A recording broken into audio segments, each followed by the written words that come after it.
So today, we're going to dive into this incredible story from an ancient text. It's a story all about power, rebellion, and some pretty serious consequences. It's about a nation that literally splits in two and the two new kings whose choices would end up sealing its fate. And we're going to see how their failings in leadership kicked off a chain of events with devastating, long-lasting impact. I mean, it's a question that you see pop up all through history, right? When new leaders take the reins, what are the real costs when they fail? It's never just about them. It's about the people they lead and the legacy they leave behind. And this ancient account gives us a powerful and really dramatic answer. All right, so here's how we're going to break it down. First, we'll look at how the kingdom got divided in the first place. Then, we're going to follow the parallel stories of its two new kings. After that, we'll analyze the pattern in their failures. And finally, we'll unpack the legacy of the judgment they both faced.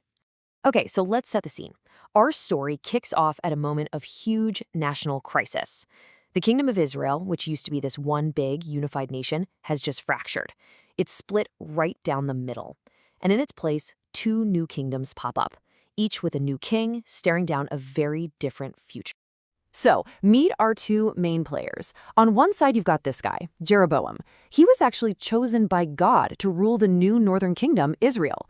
And on the other side is Rehoboam. He inherited the throne of the southern kingdom, Judah, pretty much just because he was the son of the famous King Solomon. So you've got one guy who was chosen and another guy who was just born into it. Talk about two totally different starting points. All right, let's kick things off with Jeroboam up in the north. In his story, it doesn't start with some big political battle or anything like that. Nope, it starts with a personal crisis. His son is dying, and out of desperation, he comes up with a plan that's going to completely seal his own fate. Okay, so here's the scheme. Jeroboam's son is critically ill, and he's absolutely desperate for answers. So he sends his wife to the prophet Ahijah, who, by the way, is the same prophet who told him he'd be king. But he tells her to go in disguise because he's afraid of what the prophet might say to him. He's basically trying to get intel from God without, getting his own hands dirty. But, and this is where it gets really good, the prophet Ahijah is an old man and he's blind. But that doesn't matter one bit. See, God has already given him the entire scoop. He knows the queen is coming, he knows all about the disguise, and he knows exactly what to tell her. Her whole plan is dead in the water before she even walks through the door. I mean, can you just imagine the shock on her face? The second she steps inside, this old blind prophet calls her out by name and just cuts right through her whole act. And then he drops the hammer. I have bad news for you. Yeah, the jig is up. And Ahijah does not pull any punches. He just lays it all out, exactly why this judgment is coming down. He says Jeroboam was given this incredible gift, a whole kingdom, but instead of following God, he went off and made his own gods, these metal idols. He completely turned his back on the one who put him in power in the first place. Now, the language here is, wow. It's incredibly graphic, and that's on purpose. This isn't just a slap on the wrist. We're talking about a complete and frankly disgusting annihilation of his entire family line. It's meant to show total and utter rejection. And that's what makes this prophecy just so brutal. It's got two parts. There's the big picture, long-term disaster for the whole family line, but then there's this immediate, heartbreaking tragedy that's about to hit his wife and hit her hard. And sure enough, that's exactly what happens. The very instant she walked back into her house, her son died. It's this chilling, immediate fulfillment of the prophecy, directly connecting her whole desperate journey to this awful family tragedy. Okay, so that was Jeroboam. Now let's switch gears and head south to our other king, Rehoboam. His story is different.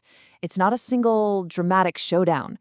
It's more like a slow burn, a gradual decay of leadership that ends in total humiliation for the kingdom. So what's happening on Rehoboam's watch? Well, it's not good.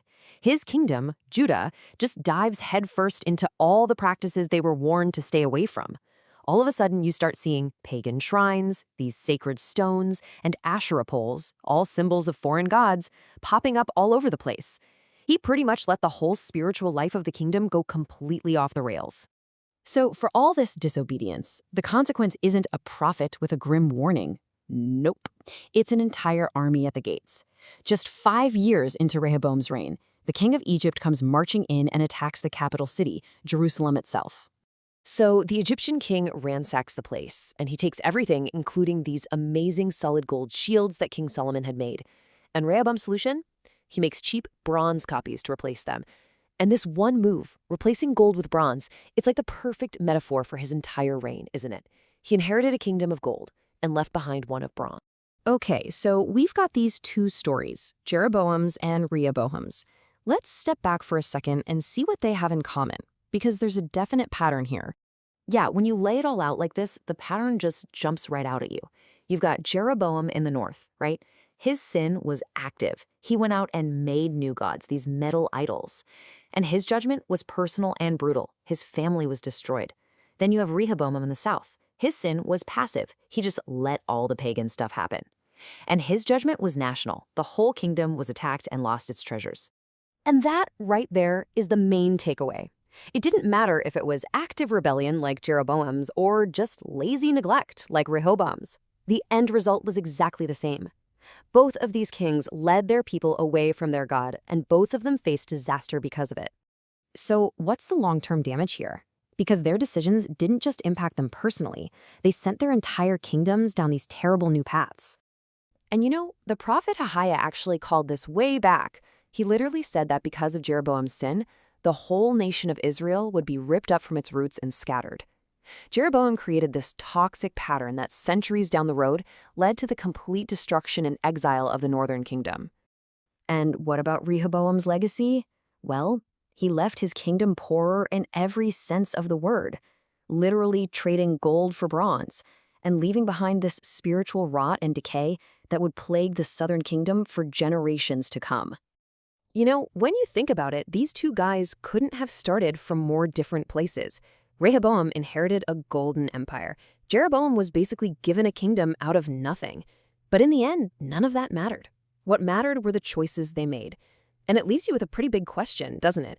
Is a leader's legacy really about the power they inherit, or is it all about the choices they make once they have it?